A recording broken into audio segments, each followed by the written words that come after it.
You're listening to the Wealthy Lawyer Squad podcast. I'm your host, Lauren Klein, and the founder of the Wealthy Lawyer Squad, a community specifically curated for law students and lawyers who are ready for more success, wealth, personal growth and wellness, and ease in their legal career.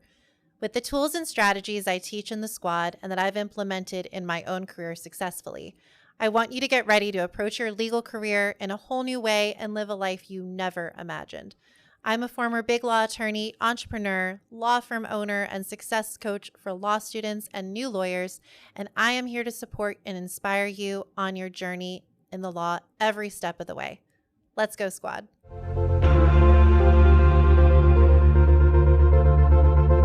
Welcome back to the Wealthy Lawyer Squad podcast.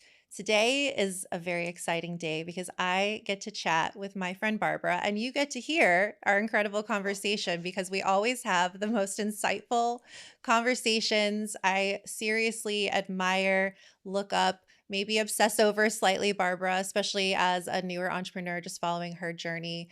I'll give a quick bio and then we'll dive in because you're definitely going to hear everything that Barbara has to say. So Barbara, my fellow tax blondie, is not just another entrepreneur or tax strategist. She is a badass finance expert. And we're all about talking about money here on this podcast, teaching wealth building strategies that most people were never taught. She is the founder and CEO of Your Tax Coach, the brain behind the Write Off Your Life course, which we're going to talk about, and the uncensored voice of the Life Changing Money podcast. She is here to set fire, I love it, to the tax world's outdated playbook and help business owners and high net worth individuals save a fuck ton of money on taxes while maximizing their profits and making sure that they don't pay more than they should. When she's not running your tax coach or plotting her next investment, I love it. You can find her exploring coffee shops or traveling the world with her family. So you can see why I like Barbara so much. Welcome to the show, Barbara. Thank you so much for having me. I'm so excited. I think I messaged you the other day that I try to stay off social media, as much as I can. And you're one of the few people that I feel like I can watch what you're doing on a daily basis and it feeds my soul, my business soul, my personal soul, rather than, some of the crazy noise that I'm trying to stay away from. So just so honored to sit down and talk to you today and bring what you teach your community and help your clients with to the law students and the lawyers who listen to the show. I can't wait. So tell us about your background because I know your story and I think it's really incredible for people to hear, especially those who are in law school or maybe at some big fancy law firm and they feel like, wow, I have to pretend like I have my shit together and my life is perfect and my family is perfect in order to be successful. And I think that's another reason I really relate to you so much because I have my own crazy stuff. But I'd love to hear kind of your background, where you came from, and how you became the successful owner of Your Tax Coach. Yeah, oh my gosh, to bring it back like super far, I grew up in a crazy household. My parents are both drug addicts, and Mm, I was the first person to graduate from college in my family. And wow.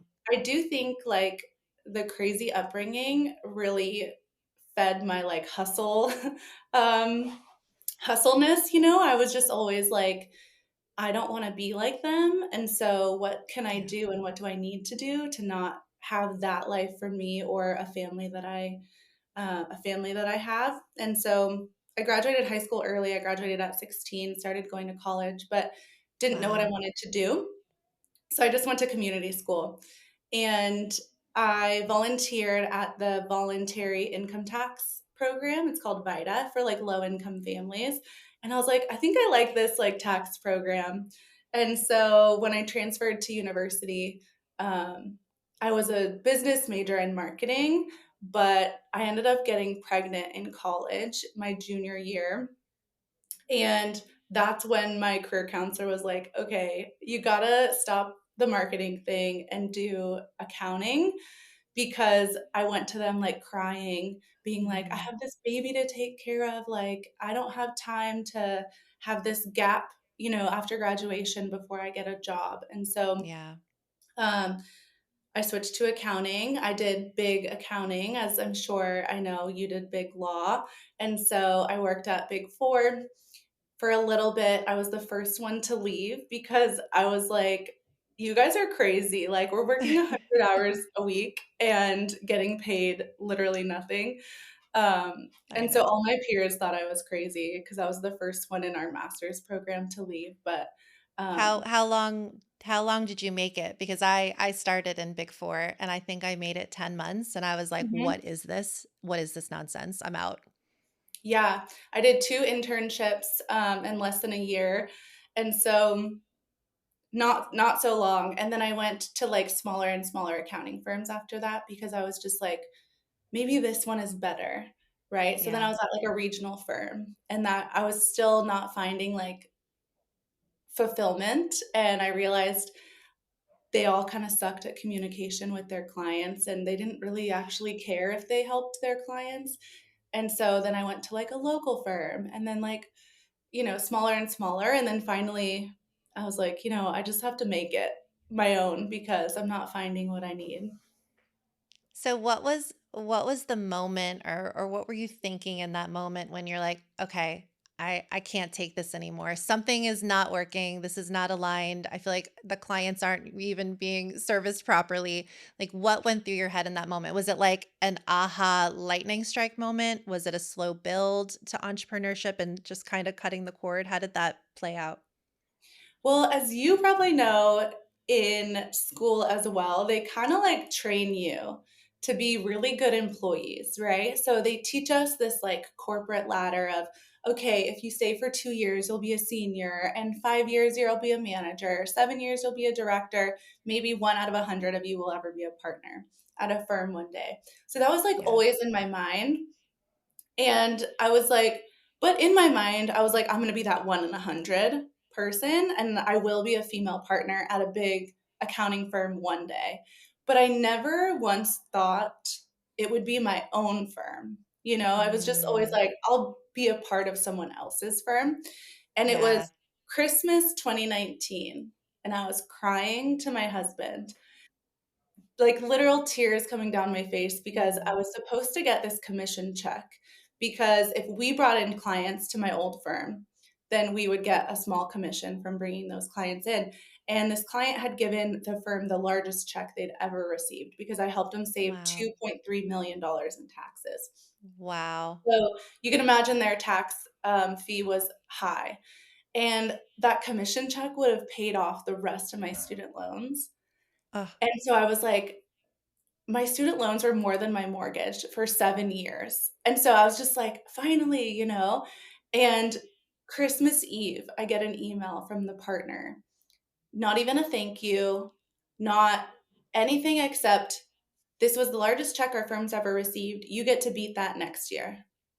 Like, no commission, nothing, and I was just, like, crying to my husband, like, "We didn't get it, like, I don't know how I'm gonna pay off these student loans ever," and he was like, "Babe, if that client was your client, like just yours, how much would they have paid you?" mm, And that was the light bulb moment of like, well, the same. They would have yeah, paid me the same. yeah. And that was Christmas 2019. January 10th, 2020, I had my EIN, LLC, like all the things ready to go. Oh my gosh.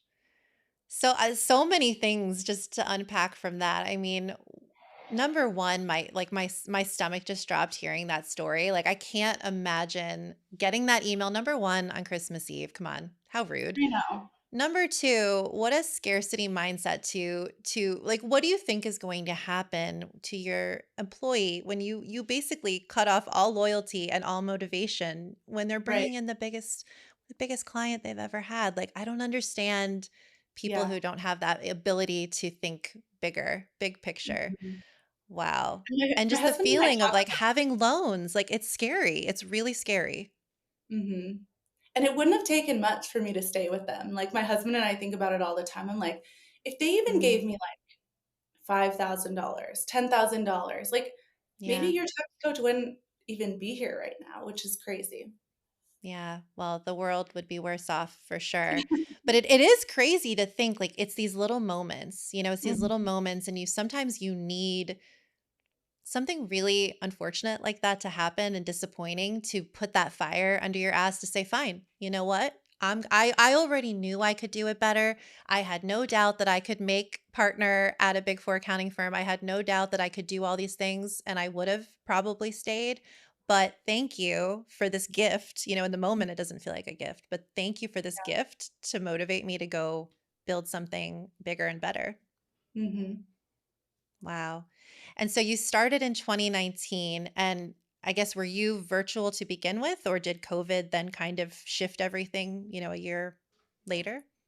So I knew when I started your tax coach, I wanted it remote because I was a military wife. And so I was already having to move every couple of years and having to move Mm, accounting firms because they were so outdated. Like nobody was having accountants work remotely then. And so I was yeah, like, I'm going to have a remote firm. Our communication is going to be so good. And all we're going to do is save people money. Like, I don't even want to work with someone unless I know I can save them more than our fees. yeah. And so I just kind of took everything I didn't like from accounting and made my own accounting firm. I feel like you and I are literally just in like parallel universes. You just happen to go more of the tax accounting side, and I'm more of the law side. But like I'm just in my head, I'm like, yes, yes, this is really how businesses are born, right? Mhm. Like you think I could do this better. I can do this in a way that I can be authentic and myself, and that will make this business explode and help so many people. I mean, I think you are probably the only accountant I know that talks about taxes in this way, in a way that is empowering, and here's how you can use the tax code to benefit you. It doesn't have to just be this, awful thing that you just say, "Well, I guess I have to pay these taxes. I don't know." Yeah. I used to kind of have this mindset of, well, that just means that I've done really well and I might as well just pay my dues, Mhm. because no one teaches you anything else. Yeah. And there's so many other ways too, like, so we just love teaching business owners things that they don't know. And a lot of times they feel shameful or guilty that they don't know these things. But it's like, same Yeah. with law. There's so much to learn. There's so many pages. There's so much code. Like, there is no way everyone's going to know everything, especially if you're a business owner in a different industry. Like, you focus on that so we can Yeah. focus on this side of the business, and then everyone will be more successful.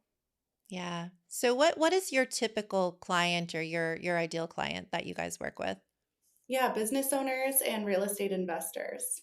So we Mm, don't typically take on anyone that's just two W-2s, like a, married couple with W-2s.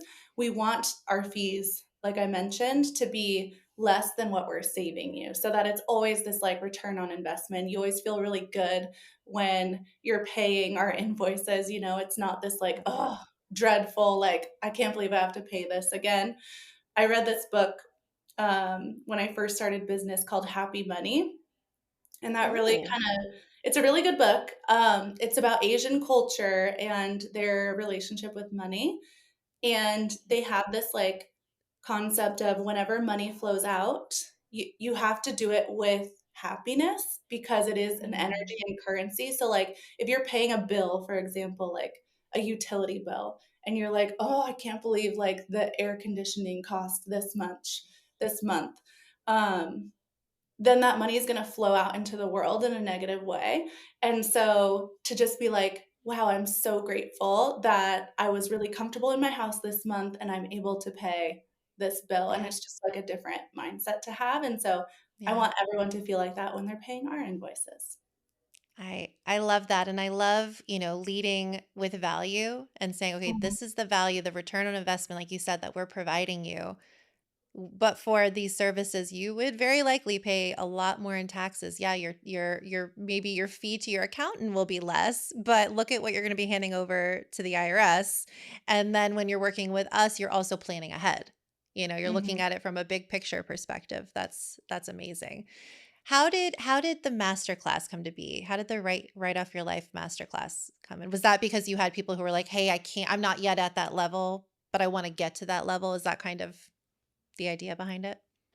Well, that was like the secondary perk of it. When I really started writing the Write Off Your Life course, it was because we were helping all these entrepreneurs, right? And we could give them all the strategies and implement all the strategies, and they were saving a lot of money in taxes. But the one thing I found we couldn't help them with was when they're at the checkout counter and they're deciding, do I pay this with my business card or do I pay this with my personal card?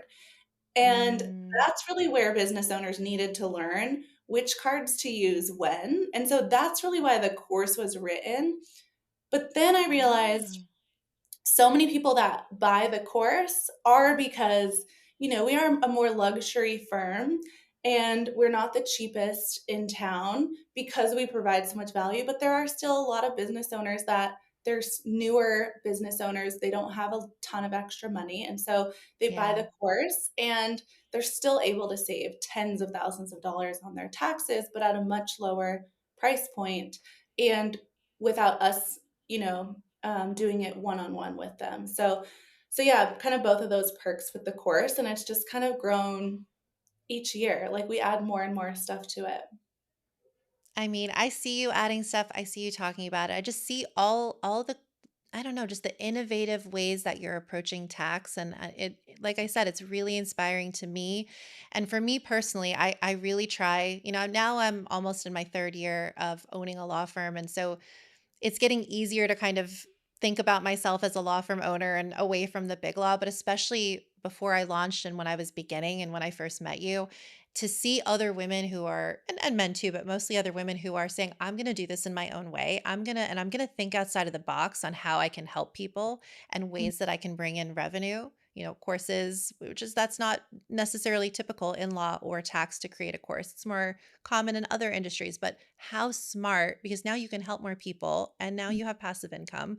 Yeah. You're speaking all over the place. I was so fortunate to speak at Minted Wealth Live this past year and just I've been to so many tax conferences. From the moment I got to the hotel, the Scott in Scottsdale, I walk in, I'm like, what is this magical place? Because It's usually so the conferences are in some like big hotel that's very dry and very like, the wallpaper, you're like, who designed this place? And I yeah. walk in, I'm like, it's just beautiful. And then just so smart to have, I mean, all the different speakers you had. Tell us like how did that event come to be? And I know you had a few like a few, before that year. How did all of that happen? 'Cause it was Yeah. amazing. It's so weird how things just I don't know. I get so many ideas. My team's always like, slow down, I'm definitely the visionary. But the first Minted Wealth Live we had was really just for strategy clients. So you had to be a client of ours Mm. already. And And what year was that? that was 2023. So just the Okay. year before you were there. Stop And it. Stop it. That we was the only the second time you've done that? uh-huh. No, I don't believe you. There's no way. It was incredible. It Like, was crazy. And still even damn. to me, I'm such a perfectionist. I'm like, this could have been better. This could have been better. Not any fault to my team. I'm just like a big thinker and like uh, have big dreams. But Yeah. it's funny Yeah. because I had one of our clients on our podcast yesterday, and he was saying, he was like, I was at the first Minted, and then last year, and he's like, you like 10x'd that event. Yeah. So the first event was Yeah. literally just in our office, and we could only Wow. hold 30 people a day. So we held the same event multiple days, which was like such a dumb idea looking back. Like we had to, and it was just me speaking for 8 hours Oh my gosh. each day. Multiple days. Like it was so so then we were like, we need a bigger venue so that everyone can be in the same room. And I was thinking like even 100 people would have been a lot for us.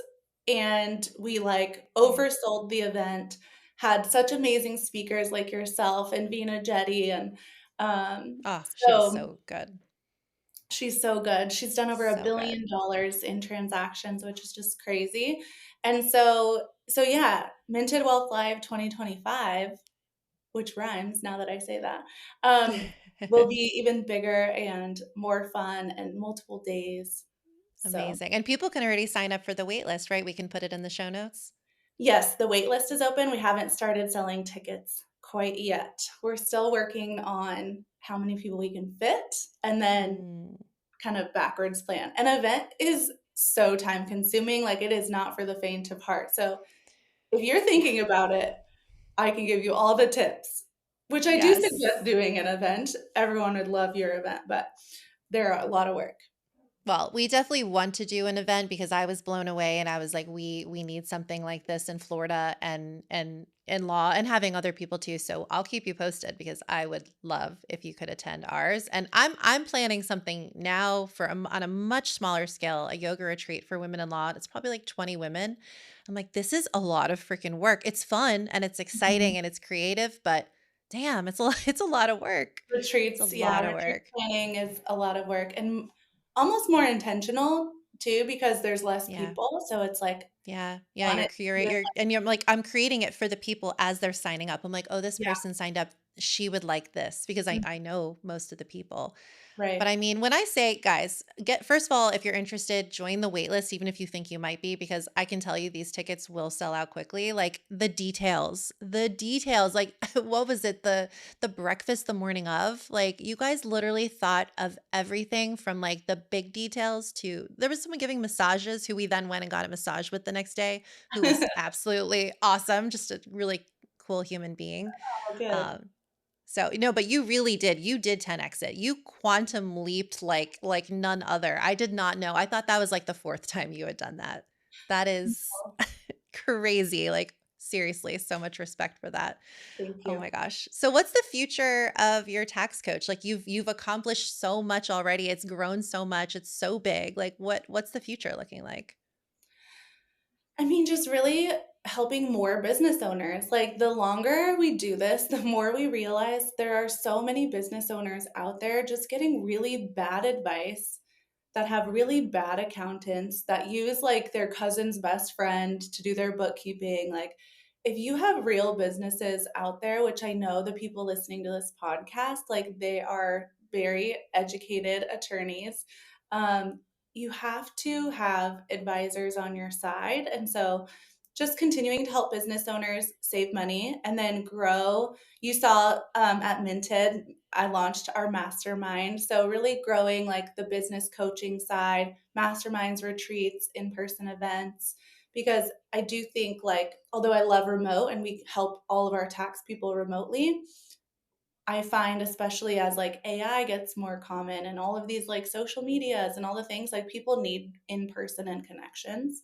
So, Yeah. kind of growing both facets. That's amazing. And we'll put the information if you there's a masterclass coming up on February 20th.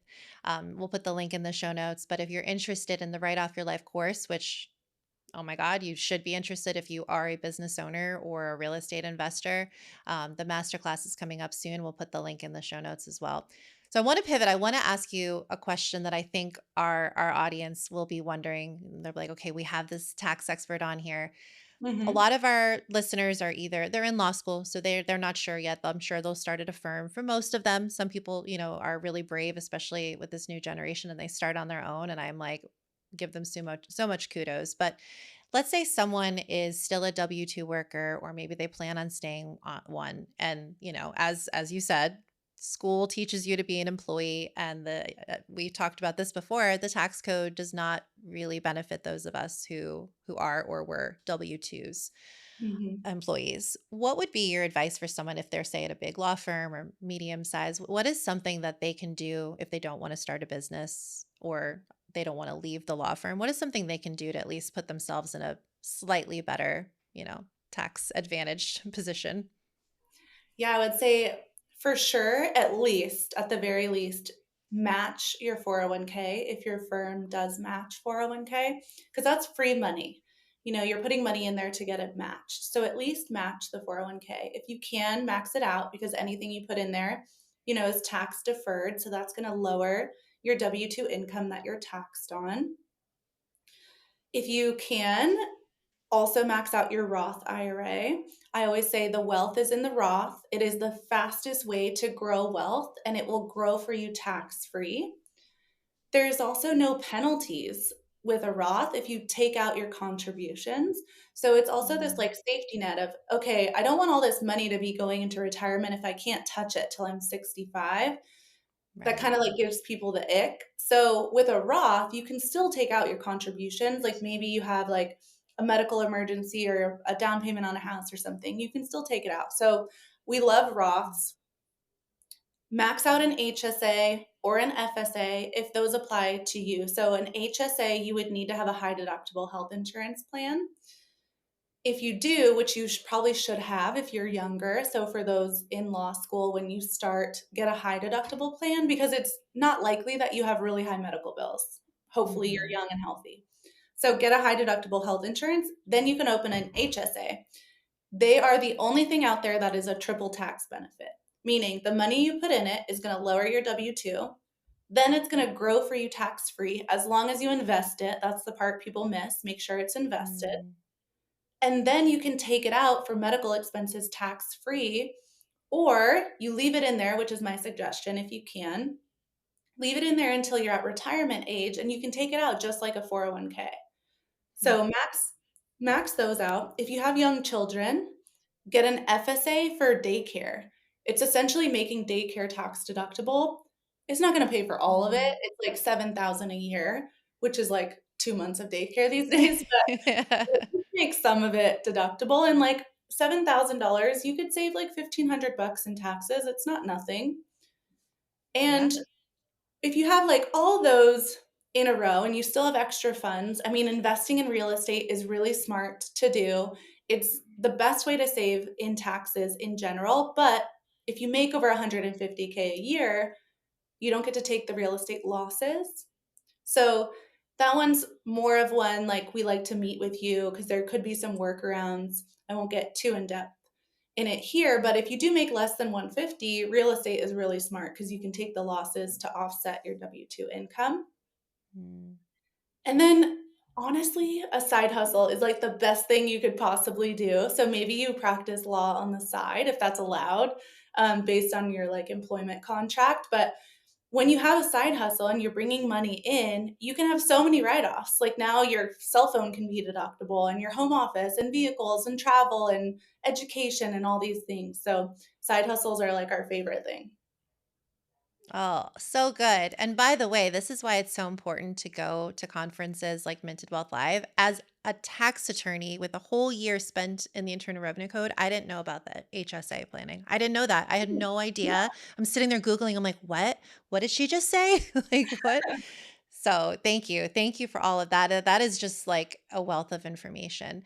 And then for anyone who maybe is a law firm owner, because we have a lot of people in our community who are law firm owners, what are things that they can do that are different, just from those? I'm sure a lot of those apply as well. Make sure you're structured correctly, which I know sounds funny because I'm talking to attorneys, but literally yesterday I signed an agreement. We're doing a post nup for our estate planning, and the agreement, the retainer I signed with the attorney says like attorney's company, comma, sole proprietor. And I'm just like, what? Like an Oh my attorney gosh. is a sole prop? Like that makes no sense.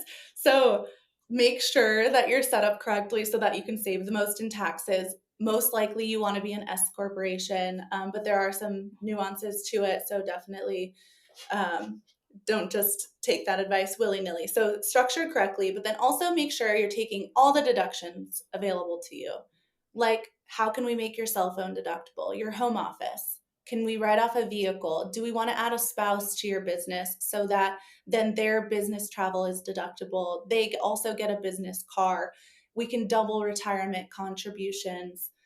Do Mm, your kids help out in your business? So maybe we can pay the kiddos for admin work that they're doing, or maybe they're doing your social media management or taking filming content with you.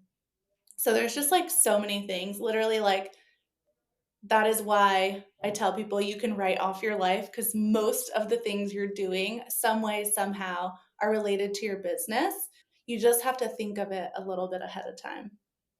yeah. It's so good. And literally no one is talking about it, at least from like a legitimate, like you see like people on social media, like do this, but they have no idea what they're talking about. You really are the only person I know who's sharing this information, who's taking the tax code and saying, this really is something that you can use to your benefit. Take advantage of it. So that's all so good. Thank you for sharing all of that. And like I said, we'll put the information on the masterclass if you want to watch that, or if you want to buy the course, we'll put all that in there because trust me, especially as a business owner, when we're so busy doing all the other things, you have to have your eye on the prize because it is very easy to let all this lag until the end of the year. And then you're like, oh Yeah. no, I didn't do all the things. Even when you were talking about in something, as a real estate investor, like putting in your calendar and notating when I'm like, we didn't do any of that. We had two properties. We just sold one and we didn't do any of that, and I should know this. I should know better. So you are literally doing God's work helping people. Seriously, I'm not just saying that lightly. Like this is really important. Thank you. I could talk to you all day. So where can everyone find out more about you other than we'll put all the links, but if they want to connect with you, I mean, you have a huge social media following because you put a lot of good stuff out there, a lot of educational content, a lot of fun stuff too. Where can everyone find you? Yeah, I hang out on Instagram the most. So follow us at Your Tax Coach. That's where you'll just get like daily tips and tricks on how to save in taxes. If you want to schedule a call just to talk with us, it doesn't cost you anything. It's yourtaxcoachscheduling.com or just our website, yourtaxcoach.com. We'll have the link as well. And your website is just beautiful too. We're like going in and revamping and I'm like getting the inspo. I'm like, okay, what are we gonna do? It's just I don't know. I think for me, this is like very much a me thing that I've gone through over the past few years. Like, how can I be the most authentic me in this business? But it's scary sometimes, when you're coming from that really buttoned up environment where everyone, has this persona going on. But that's not If what you really looked attracts the clients that you want. Yeah, if you looked at our website from like year 1 to now, it was very like slow. Cause I think same thing, like we come from a very buttoned up suit, like pantsuit, no piercings, like no tattoos, none of the things. And Hmm. so um, now you go to my website and everyone's like, wow, you guys look like Selling Sunset or whatever. You Um, do. I love and it. I remember like I have my nose pierced now. I got it 2 years ago and that was my like big moment of like I am a business owner now and it doesn't matter what anyone else thinks and I'm getting my nose pierced. I thought I was like such a rebel. I love it. I love it. Well, thank you so much for coming on. I always love chatting with you, but really, really enjoyed. Thank you for everything that you shared. I know some people are probably like vigorously taking notes and they'll be reaching out. So thank you, thank you, thank you. Love having you on the Wealthy Lawyer Squad podcast. Can't wait to see you again Yes, next year in Scottsdale. So excited and just thank you. can't wait to keep watching everything you're doing. Just so inspiring. Thank you so much. Honored to know you. Thank you. Bye, everyone.